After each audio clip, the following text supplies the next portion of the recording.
de número 12, que é o capítulo que fala sobre o corpo morto. É um capítulo que vai tratar sobre as questões relacionadas à morte.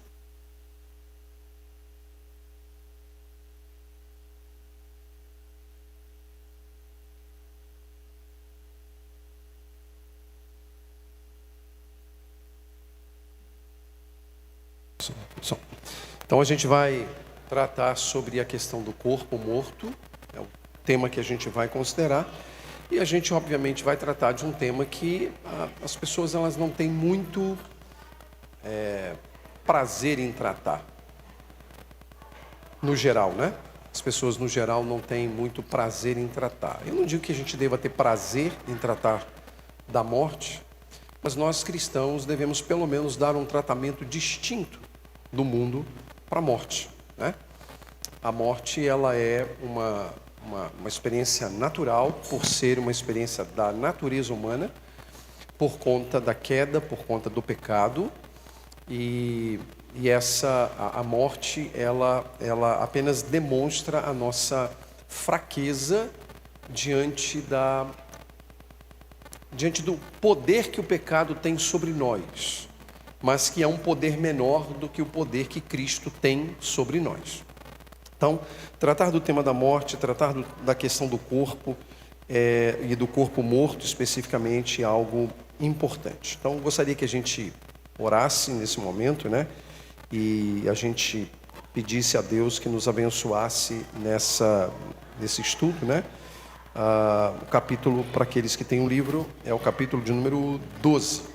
Né? Capítulo de número 12 que nós vamos tratar aqui. Vamos orar? Pai, obrigado por essa manhã, pelo descanso da noite, pela Tua providência, pela Tua provisão. E agora rogamos que o Senhor nos ajude para tratar de um tema importante, que é o tema da morte. E pedimos a Deus que o Senhor nos dê a sabedoria que precisamos e o discernimento também que precisamos para isso. Pedimos que abençoes todos nós que aqui estamos e aqueles que estão a caminho, em nome de Jesus. Amém. Amém. Gente, eu quero inicialmente ler com vocês o texto de Gênesis.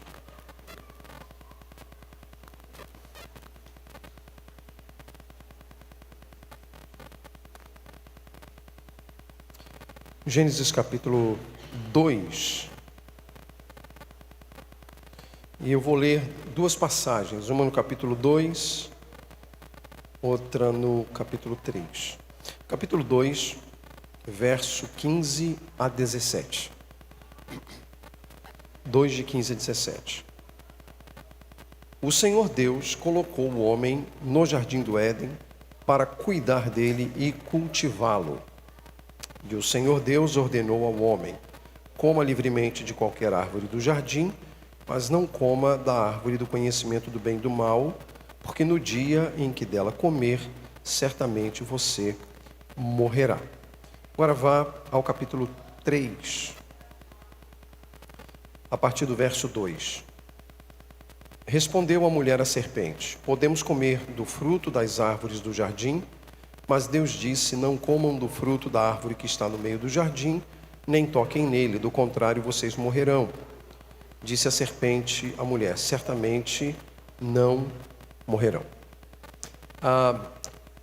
Essa passagem é uma passagem que está falando, obviamente, das implicações do pecado sobre a vida do primeiro casal, mas também sobre a vida de toda a humanidade, né? Toda a humanidade. Porque, de fato, o tema da morte física deriva do tema da morte espiritual.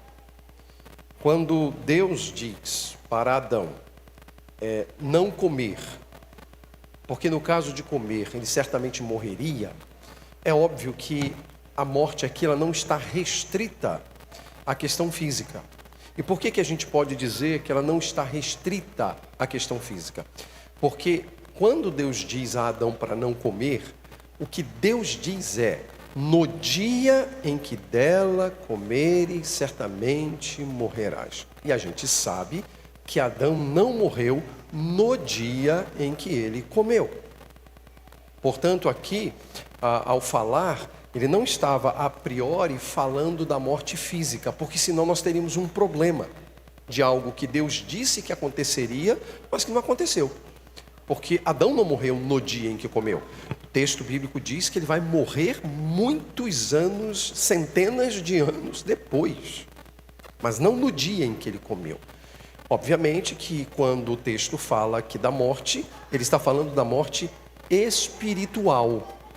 Mas a morte física, ela deriva da morte espiritual. Ou seja, se a humanidade, representada ali em Adão e Eva, não comessem do fruto, algo impossível de acontecer, tá bom? Impossível de acontecer. Se eles não comessem do fruto, não haveria morte. Nem espiritual e nem física. Porque a morte física deriva da morte espiritual. O que acontece é que, quando o casal, Adão e Eva, comem do fruto proibido, o homem entra num processo de enfraquecimento físico. Então, todas as dificuldades que nós enfrentamos na vida, que dizem respeito à saúde física, à saúde emocional, é um declínio natural que deriva da morte espiritual. Mas alguém pode dizer assim, mas nós somos salvos, nós fomos perdoados por Jesus Cristo, nós temos vida eterna. Sim, é verdade, nós temos vida eterna. Entretanto, a vida eterna, ela é, como eu espero mostrar no domingo que vem, quando a gente falar do corpo ressurreto, eu vou falar do corpo ressurreto no domingo que vem, a vida neste mundo, que precisa passar por reparos, ela está em declínio. Então, nós estamos num processo diário de enfraquecimento. A gente talvez não perceba isso na adolescência, a gente não percebe isso na juventude, talvez a gente não perceba isso nos nossos 20, 30, até 40 anos. Mas eu te garanto que, aliás, 40 anos já é demais também. Eu te garanto que quando você entra com 40 anos, você começa a ter uma série de encrencas. E aí você começa a perceber que o seu corpo já não mais responde como respondia. E aí é quando você se dá conta desse processo de enfraquecimento do corpo, de um corpo que tem limitações e que, inevitavelmente, irmãos, vai passar pela experiência da morte. Ordinariamente, nós vamos passar pela experiência da morte. Quem não passará é por uma questão extraordinária. E que extraordinário é? A vinda de nosso Senhor.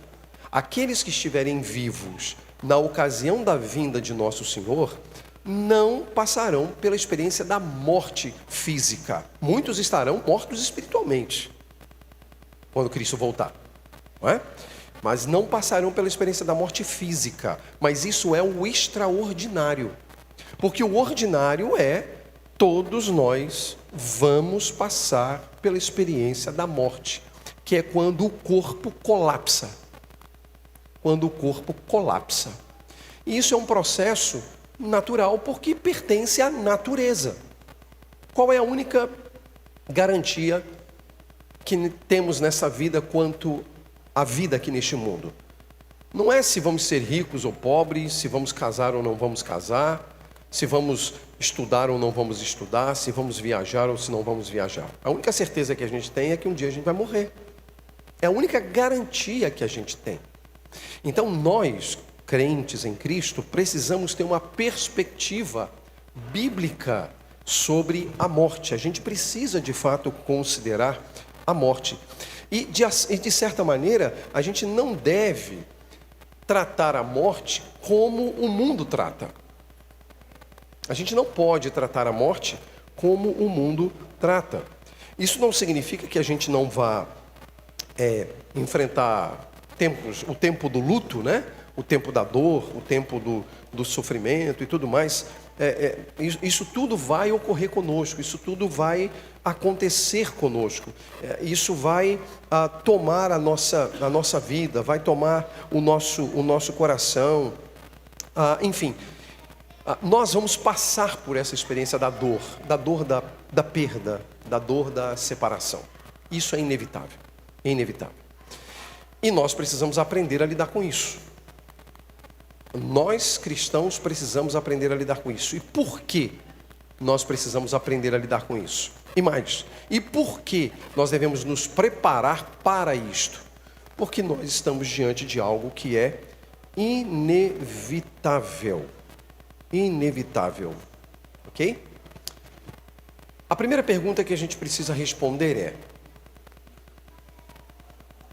como a gente deve lidar com a morte? Como nós cristãos devemos lidar com a morte? Será que a Bíblia responde isso?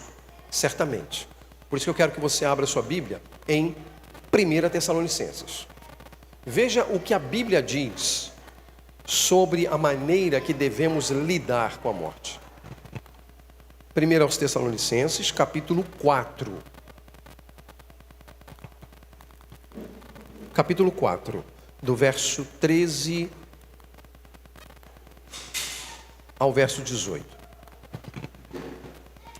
Olha o que Paulo diz. 1 aos Tessalonicenses, capítulo 4, do verso 13 ao verso 18. Olha o que diz o texto. Irmãos, não queremos que vocês sejam ignorantes quanto aos que dormem. A palavra dormir aqui, ela não é outra coisa senão um eufemismo para a morte. Ok? A Bíblia, inúmeras vezes, vai falar da morte como sono. Os que dormiram no Senhor, né? Ou os que dormiram, como aqui nesse caso. Então, não quero que vocês sejam ignorantes quanto aos que dormem. Ou seja, é possível ser ignorante sobre a morte. E como Paulo escreve a uma igreja, é possível que hajam crentes que sejam ignorantes com relação à morte. Ignorantes aqui não é no sentido pejorativo. É no sentido de ignorar, de não saber, de não conhecer as seguranças que nós temos no Evangelho, que Cristo nos dá. Eu não quero isso, disse Paulo. E aí ele segue. Para que não se entristeçam como os outros que não têm esperança. Paulo não diz para que não se entristeçam apenas. É que não se entristeçam como os outros que não têm esperança. Paulo não está dizendo que a gente não possa e não deva se entristecer. Mas a nossa tristeza, ela não pode ser como a tristeza do mundo. É isso que Paulo está dizendo. Então Paulo não está negando a tristeza. Aliás, eu conheço alguns casos de pessoas que tentaram ignorar a tristeza da morte, do luto, e que sofrem até hoje. E tendo já se passado anos. E eu não estou falando sofre só de lembranças. Eu lembro. Não. Sofre de se fechar, de chorar, de se trancar em quarto. Porque não superaram. Por quê? E aí no caso específico que eu tenho em mente, porque tanto ela quanto a igreja que ela pertencia tratavam a morte de uma maneira distinta da Bíblia. No sentido, não, você é uma crente, você tem que ficar firme, seja forte, vai ficar tudo bem. Gente, não vai ficar tudo bem. A pessoa perdeu um ente querido, uma pessoa amada. O luto é uma benção que precisa ser experimentada pelo ser humano. E nós também. A gente não pode desprezar o luto.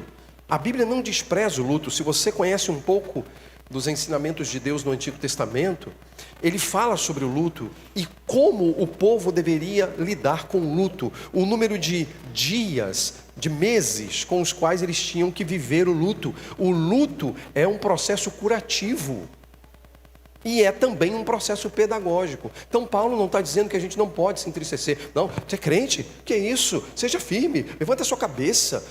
Não, irmão, chore mesmo, lamente mesmo. Chore, entristeça. Isso é a maneira que Deus vai usar para te curar. Veja o que Paulo diz. Ele não diz que a nossa tristeza não pode ser igual ao das pessoas que não têm esperança. Ele está falando de quem? Está falando de não crente. Pessoas que não creem no Evangelho e que têm uma perspectiva da morte totalmente diferente da perspectiva cristã, da perspectiva do Evangelho. E aí ele segue: se cremos que Jesus morreu e ressurgiu, cremos também que Deus trará mediante Jesus e com ele aqueles que nele dormiram. Então ele começa agora a mostrar, eu diria, os desdobramentos da história, um spoiler do momento final da história.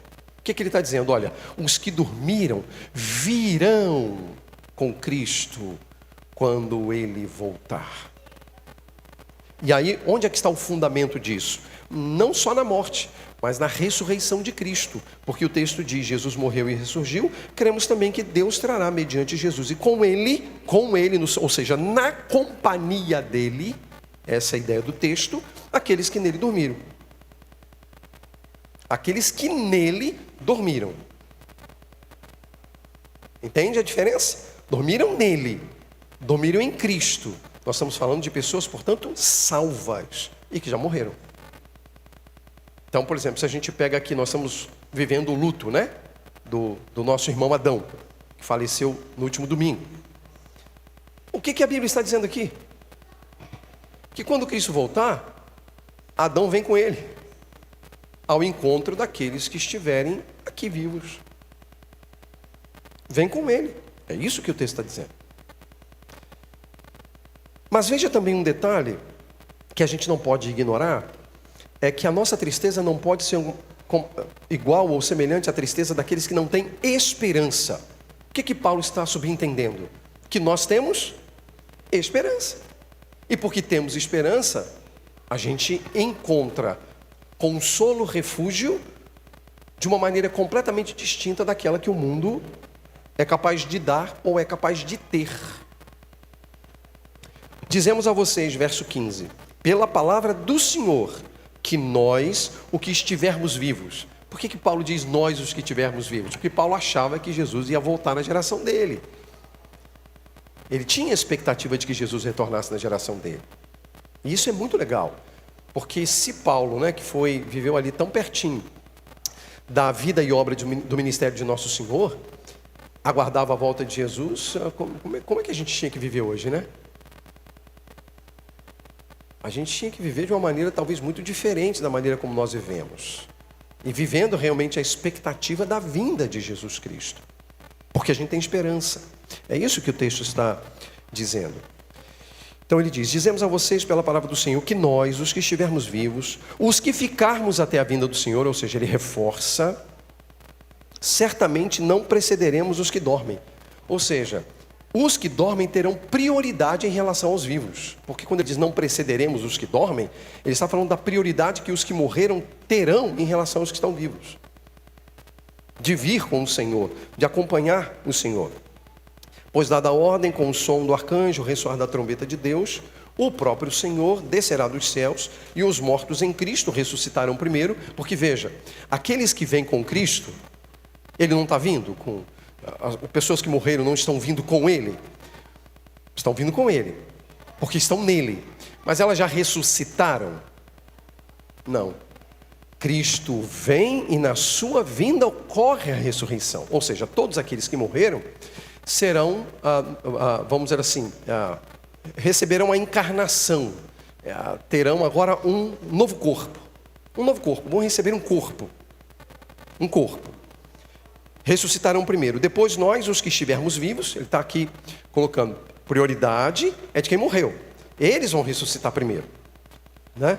Aliás, eles vão ressuscitar primeiro porque aqui ele está fazendo um contraste com os ímpios, que só ressuscitarão depois dos justos. Tá?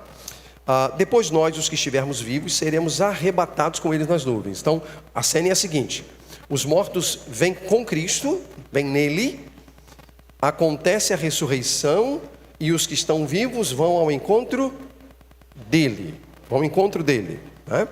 E o texto diz, nas nuvens, para o encontro com o Senhor nos ares. E aí, aqui a gente tem uma bela cena do casamento. Isso aqui é casamento, gente. Deixe-me explicar isso para você entender a beleza desse texto. Jesus é o noivo. Essa é uma mentalidade que todo judeu tinha, o judeu que eu digo convertido, e o gentio também. Ele é o noivo. Todo casamento, como acontecia o casamento judaico? Como ocorria o casamento judaico? A noiva está na sua casa com as suas amigas. Lembra da parábola das 10 virgens? Que a noiva está lá na sua casa e as virgens estão com ela. Aquele lance lá de que 5 não se preocuparam e desperdiçaram o azeite, as outras 5 tiveram azeite. Vocês lembram disso aí? Então a noiva está na casa dela com as amigas dela. O noivo com os amigos, na casa dele. A festa está preparada na casa da noiva, porque é na casa, geralmente, da noiva, é na casa da noiva que a festa acontece. Isso é casamento judaico, é na casa da noiva. O noivo com os seus amigos vem andando ao som de músicas e danças. Vem andando em direção à casa da noiva. Quando as amigas da noiva ouvem o barulho, elas saem ao encontro, né, junto com a noiva, ao encontro do noivo, no meio do caminho, e todos agora vão para a casa da noiva, para celebrar ali a boda, para celebrar ali o casamento. Isso é o casamento judaico. É exatamente isso que está acontecendo aqui.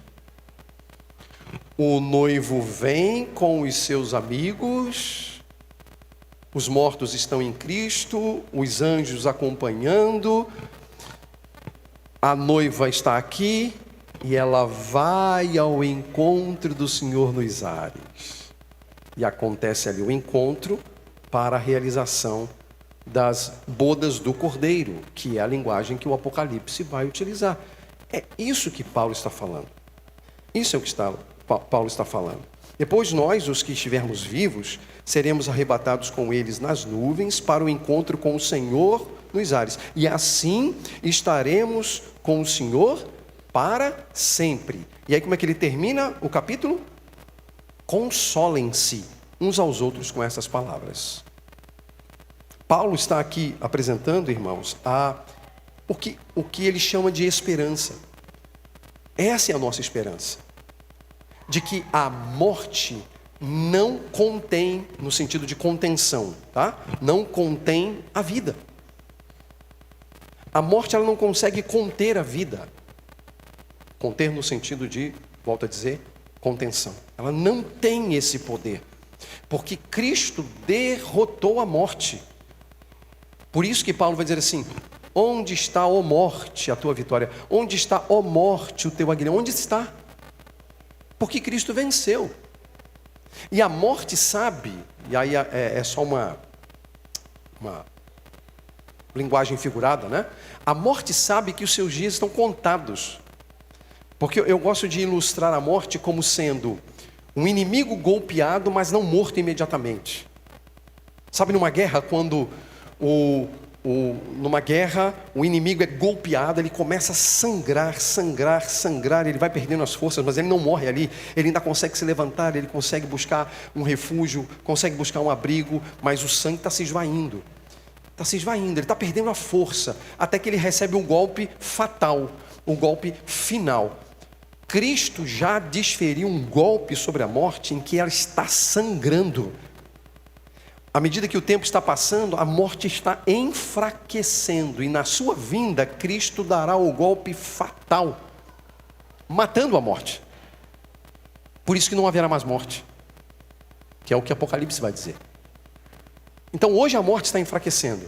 Por isso que a gente pode, entre aspas, caçoar da morte, que é o que Paulo faz. Onde está a morte, a tua vitória? Onde está o teu aguilhão? Cadê? Por que Paulo faz isso? Paulo faz isso porque ele sabe que a morte está enfraquecendo. Porque Cristo já desferiu um primeiro golpe na cruz, e Cristo desferirá um último e fatal golpe na sua vinda. Então nós temos esperança. Então essa é a maneira com a qual nós lidamos com a morte. É dessa maneira que nós lidamos com a morte. A morte não é o nosso fim. A morte não é o nosso fim. A morte, na verdade, é o trânsito para o encontro com o Senhor, para estar com o Senhor na eternidade. É isso que a Bíblia diz. Nós sofremos com a morte de entes queridos? Sem dúvida alguma. Nós sofremos por conta da morte de amigos e irmãos? Sem dúvida alguma.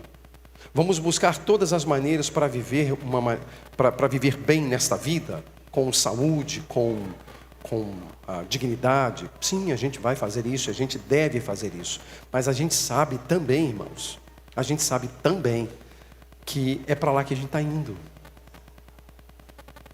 É para lá que a gente está indo. A gente está tomando essa direção.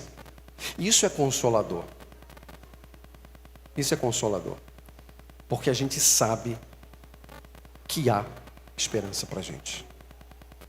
O ministério pastoral, ele faz a gente viver as coisas mais interessantes. Porque me faltam palavras agora para substituir interessante. Mas as coisas mais interessantes, né, da vida. Né? Então a gente vive oscilações emocionais como foi o último final de semana. O último final de semana foi uma oscilação emocional para mim assim enorme.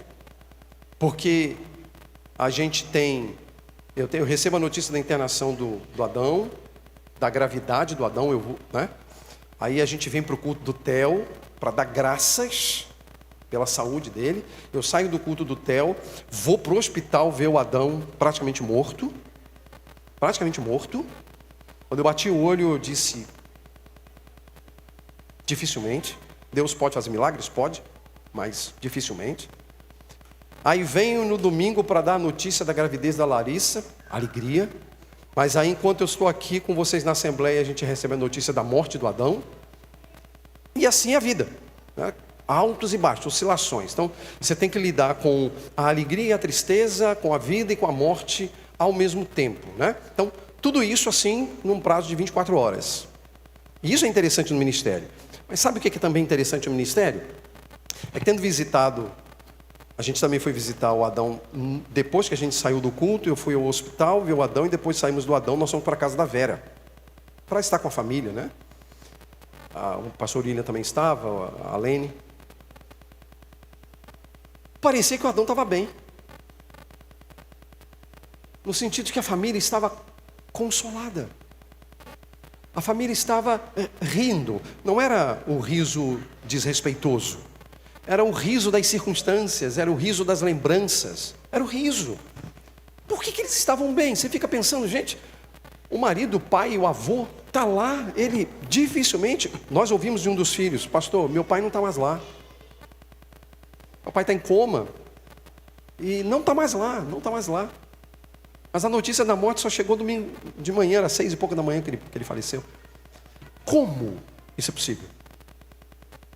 É por Cristo, gente. Agora, isso não negou o direito do choro, do lamento, como a gente assistiu à tarde lá no sepultamento. Mas a gente lida com a morte de uma maneira diferente. A gente lida com a morte de uma maneira distinta. E sabe quando é que a gente sofre mais? Quando a gente está apegado à vida. Apegado às coisas daqui. Apegado aos nossos sonhos, às nossas visões. Aí, gente, a gente vai sofrer mesmo. Porque a gente está tão apegado a isso aqui, que só em pensar e desvincular a nossa vida disso aqui, a gente amplia o sofrimento. Mas os nossos olhos não podem ser colocados aqui. Tem que ser colocados lá. Em Deus, em Cristo. Não é o desejo pela morte. Eu não estou dizendo que você tem que sair, hoje eu estou a fim de morrer. Será que hoje é meu dia de morrer? Não é isso, isso é coisa de gente doida. Não é disso que eu estou falando. Eu estou falando de que a vida, ela se esvai. E a morte é uma realidade. Mas a gente está tão apegado ao aqui e agora, que só pensar na morte a gente já arrepia. Ai, meu Deus. Ai, Senhor. Deu uma dorzinha aqui, ai, meu Deus, eu vou morrer. Ai, pronto, já era, né? Tem uma febre, ah, meu pai, será? E agora? O que é? A gente não sabe lidar com essas questões. A gente não sabe lidar. Para o mundo, a morte é terrível.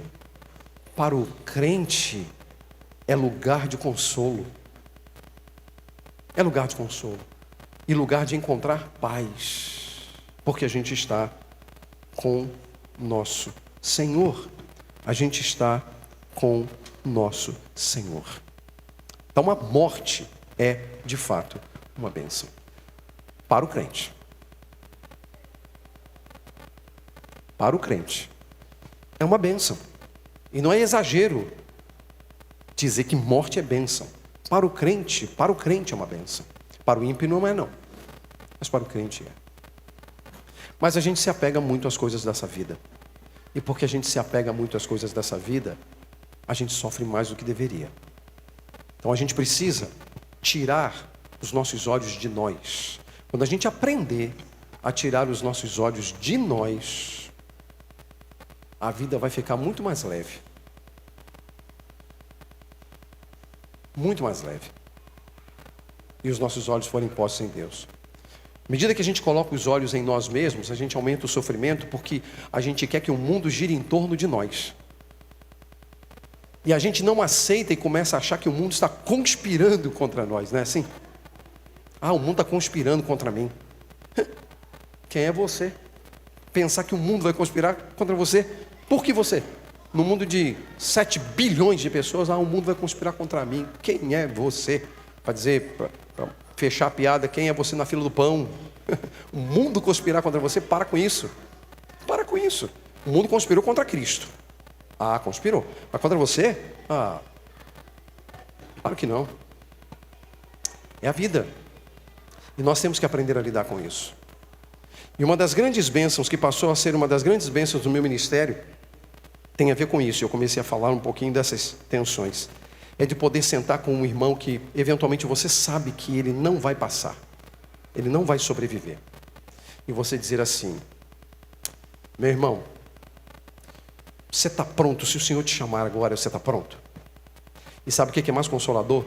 Ouvir as pessoas dizendo assim: pastor, eu estou pronto. Se Deus me chamar agora, eu estou pronto. Isso já aconteceu várias vezes.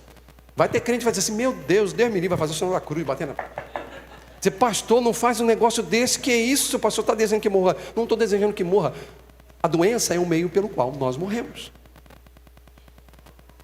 Então, às vezes, nem sempre a gente tem que orar pela cura de uma doença, de uma pessoa, por exemplo, muito idosa.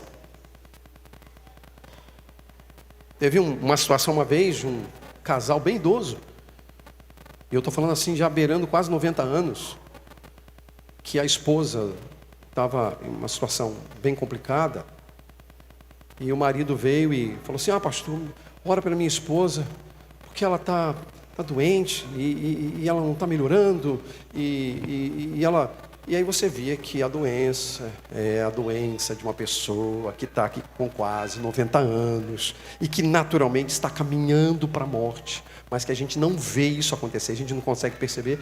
E eu disse assim: irmão, deixa eu lhe dizer uma coisa, sua esposa não tem 20 aninhos não, sua esposa não tem 30 aninhos não.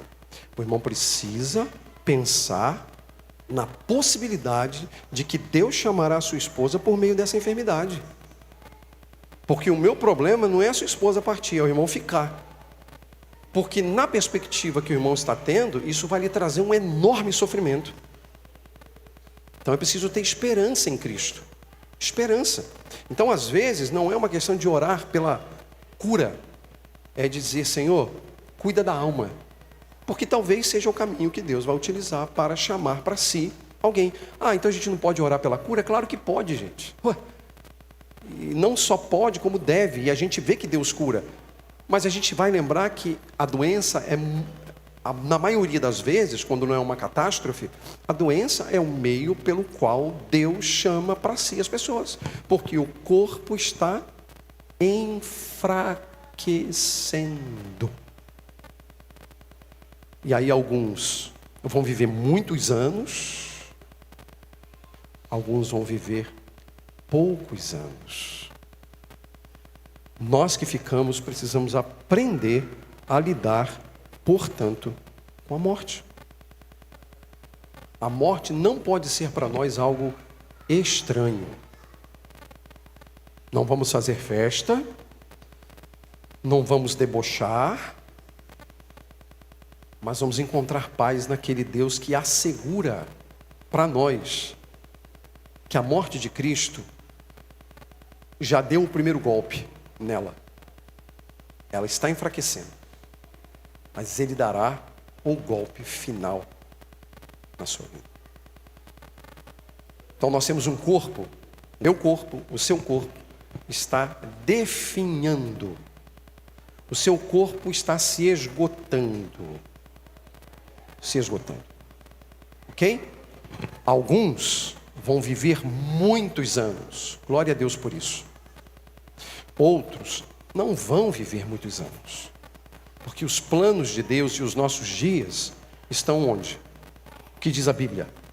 Na palma das mãos do Senhor. Eu preciso lhe dizer que eu e você não vamos morrer nem um minuto a mais, nem um minuto a menos do prazo que Deus colocou na mão dela.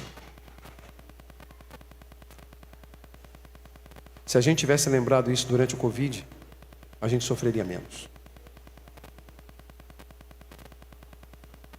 Porque muitos crentes temeram mais no Covid.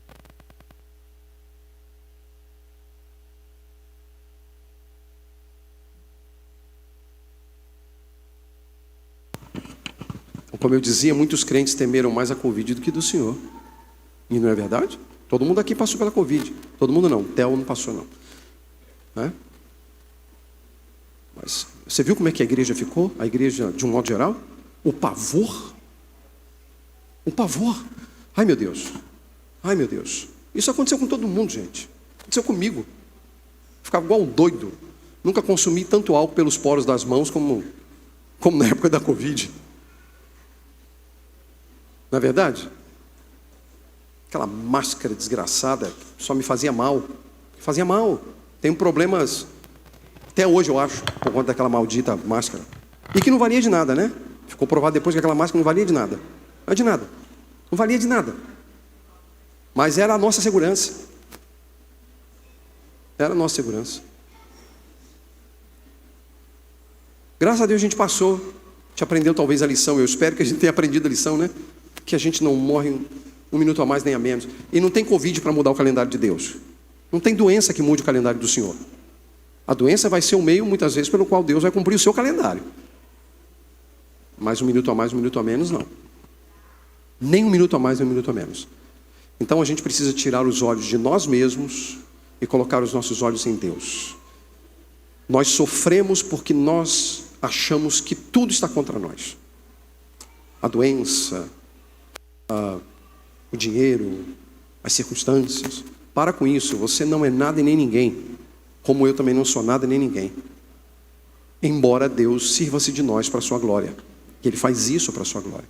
Então vamos viver, não vamos deixar, irmãos, a doença, não vamos deixar a falta de recursos, não vamos deixar o desemprego, não vamos deixar nada que seja negativo se interferir a nossa relação com Deus e com o povo de Deus. Não vamos deixar, não tem justificativas. Não tem justificativas. Não tem. E eu temo por alguns dos irmãos, pelas perspectivas que muitos irmãos têm. Muitos irmãos têm. Que justificam a doença para algumas questões, mas para outras não. Eu tenho muito problema com isso. Porque isso não é honesto, isso não é justo. Com Deus, não é comigo não. Não é justo. Não é.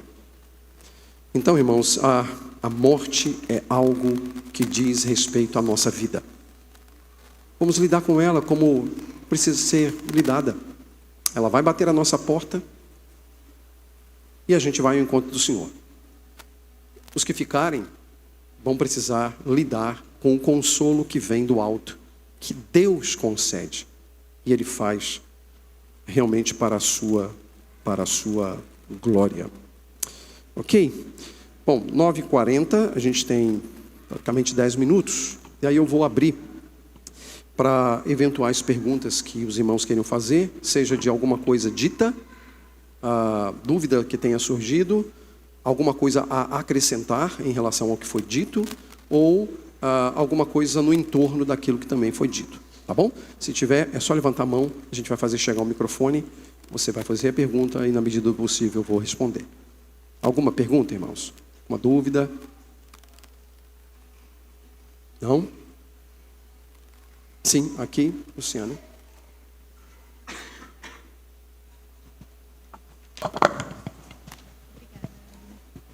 Bom dia. Só realmente pontuar a importância desse tema. Nós congregamos uma época numa igreja com visão mais neopentecostal e foi bem no período do Covid. E eu tive complicações pós-vacina e eu me sentia numa ditadura, no sentido de uma obrigação pela cura. E o contrário, parecia que era como se eu estivesse pecando por estar doente. E é muito difícil você passar por isso quando você já está sensibilizado por causa de uma enfermidade. Então, assim, como é importante, como é valorosa essa aula, esse tema, para reforçar isso no corpo de Cristo, né? Como os enfermos precisam ser acolhidos e não acusados, não é verdade? É isso. Uma boa palavra que encoraja essas questões relacionadas tanto ao tema da morte, né, quanto à maneira como nós lidamos com a enfermidade. E a enfermidade, ela não é apenas a enfermidade física. A gente fala também da enfermidade emocional, que tantas pessoas sofrem, né, enfrentam hoje, no contexto não só do mundo, como também no contexto da própria Igreja de Cristo. Não é? Pessoas que enfrentam lutas enormes com relação a isso. Há alguma outra pergunta? Alguém mais gostaria de falar? Sim. E Arthur? Bom dia. Quanto à questão da morte, é referida muito na Bíblia como os que dormem, né? E os que dormem só podem ser acordados por Cristo na vinda de Cristo? Porque acho que, se não é em Samuel ou em Reis, eu não lembro direito, mas vem a parte em que Saul tenta se comunicar com Samuel. Sim. Aquilo que aconteceu foi uma enganação diabólica ou foi realmente algo que aconteceu? Arthur, tem muito debate sobre isso aí. Tem bons nomes que defendem que ele conseguiu falar realmente com Samuel, né? Há bons nomes que negam, que dizem que não foi. Há nomes que... há bons nomes dos dois lados. Eu, particularmente, acredito que foi uma negação. Não foi Samuel. Porque, veja, Deus, para que isso tenha acontecido, Deus tem que ter tomado parte nisso. Porque não há nada que esteja sob o controle do Senhor, fora do controle do Senhor. E Deus é claramente contra a feitiçaria. Claramente contra todas as práticas de Saul naquele momento. Como é que Deus enviaria o seu servo, Samuel, profeta, para atender uma demanda pagã de um rei pagão? Aquilo para mim não tem nada a ver com a natureza de Deus. Vou dizer, há bons nomes que vão dizer que foi Samuel. Mas me permita me posicionar, não foi Samuel. Deus não compactua com o pecado, e muito menos com a feitiçaria. Porque para Samuel ter aparecido, Deus tem que ter liberado Samuel para aparecer. Porque Samuel já estava morto e ele estava com Deus. Então você tem um culto pagão, um acesso pagão, e Deus diz assim, não, tá bom Samuel, vai lá. Aparece lá para ele. Não faz o mínimo sentido. O mínimo sentido. Então, particularmente para mim, isso é mentira, Samuel não apareceu. Deus é contra a feitiçaria. Mais alguma pergunta, irmãos?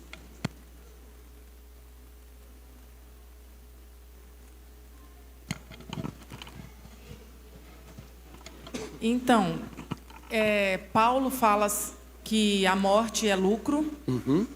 E em Apocalipse tem uma passagem, se eu não estou enganada, que fala assim, que nós devemos orar para que o número dos que sofrem pelo reino de Deus...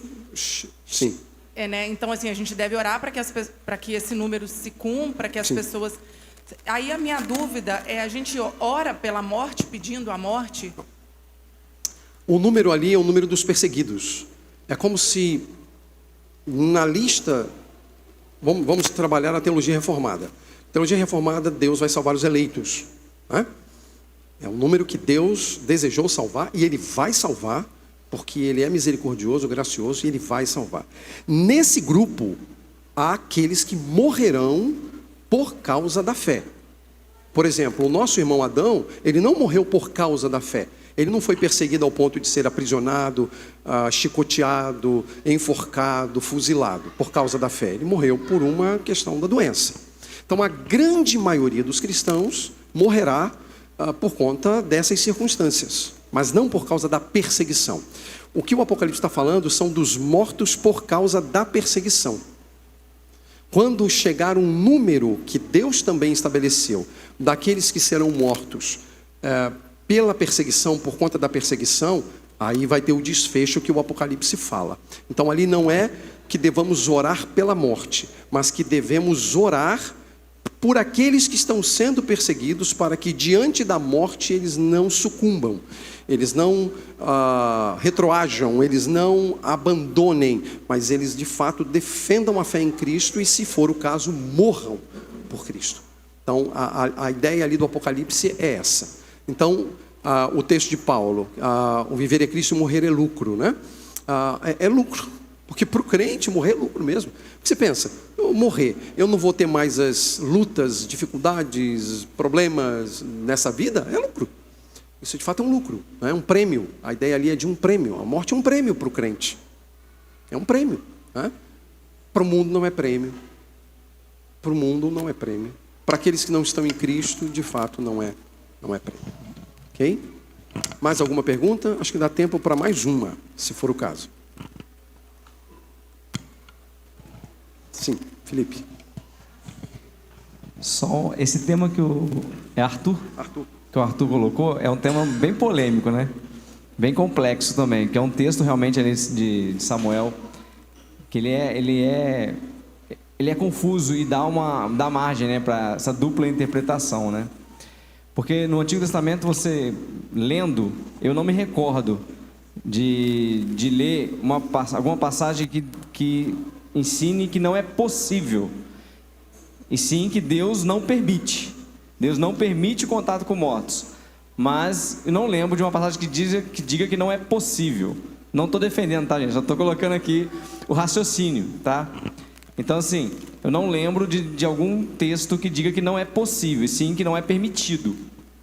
Não é nesse ponto que quem defende que Samuel realmente apareceu, porque existe a possibilidade de aparecer. Acho que duas questões que a gente pode pensar. Primeiro, onde estava Samuel após a morte? Ele está no plano físico? Ele está no plano espiritual?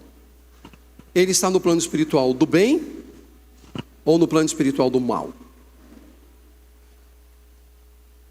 Quem controla o plano espiritual do bem? Logo, para ele voltar, quem teria que autorizar a sua volta? Ou ele teria autonomia por si só para voltar? Se eu disser que ele tem autonomia, bom, aí a discussão é outra. Mas se eu disser que é Deus, eu tenho que dizer então que Deus chancelou a ida de Samuel para atender uma demanda pagã. Então esse é o primeiro ponto. Ok? Essa é a minha dificuldade. Segunda dificuldade, o texto não diz que Samuel apareceu. 1 Samuel 28. Vou ler. Deixa eu só achar o texto aqui.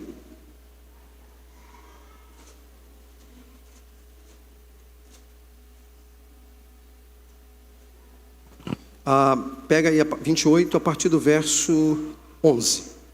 28, 11. Vamos dar uma acelerada aqui por causa do culto. Diz assim, ó, quem devo fazer subir? Perguntou a mulher, no caso a pitonisa, né? Ele respondeu, Samuel. Quando a mulher viu Samuel, a mulher é uma serva de Deus? Quando a mulher viu Samuel, gritou e disse a Saul, por que me enganaste? Tu mesmo és Saul. Quer dizer, Saul, como rei, né? Ele estava disfarçado, você vai lembrar que ele está disfarçado. o rei lhe disse: não tenha medo, o que você está vendo? A mulher respondeu: vejo um ser que sobe do chão. Mas peraí, por que ela não falou que era Samuel? Porque o texto anterior disse que ela viu Samuel. Mas agora ela fala que viu um ser subindo do chão. Essa linguagem não é uma linguagem muito apropriada para alguém que morreu e está vinculado a Deus. Ele perguntou: qual a aparência dele? Um ancião vestindo um manto está subindo. Ela não diz que é Samuel. Então Saul ficou sabendo que era Samuel. Veja, então Saul ficou sabendo. Literalmente a tradução, se você tiver uma outra versão aqui, você pode checar essa versão. Ele diz assim: e Saul, tendo entendido, ou dando a entender que era, não diz que era, dando a entender. A mulher diz: ó, estou vendo um ser, está subindo do chão, é um ancião, banto. Ah, é Samuel. Ele pensa. Então o texto diz: dando a entender que era. O texto não diz em lugar nenhum que era, mas que ele fez a leitura de que fosse. Só que veja, ele está fazendo aquilo que é ofensivo a Deus. É ofensivo a Deus. Deus é ofendido, e principalmente porque ele é o rei, o rei de Israel, do povo do Senhor.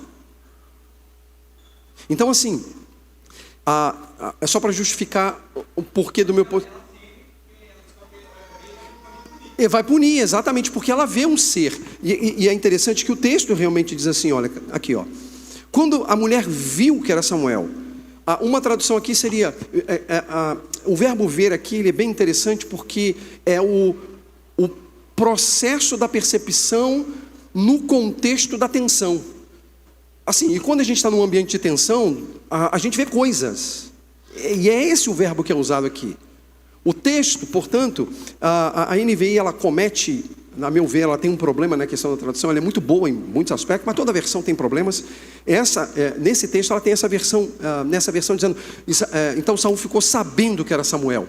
Na verdade, a tradução é dando a entender que era Samuel. E assim, subir do chão, onde é que ficava o reino das trevas na cosmogonia judaica? Era para cá, era aqui, ó. Por que Samuel, que é um servo de Deus, profeta, vai subir do chão? Subir do chão? Entende o ponto? Não faz sentido. Mas eu sei, tem muita gente que vai dizer que era. E bons nomes, por isso que eu comecei dizendo, ó, tem bons nomes que defendem os dois lados. Eu, particularmente, tenho o meu posicionamento, até porque eu vou ser julgado pelo meu e não dos outros. Então, assim, para mim não é, de fato, Samuel. Não pode ser. Não pode ser. Mas é um tema que tem gerado muito debate, que muita gente tem escrito, inclusive, sobre isso, e tem sido fonte de pesquisa. Tá bom? Acho que a gente pode parar, né? Falta 5 minutos para começar o culto. Hoje rendeu, foi bom.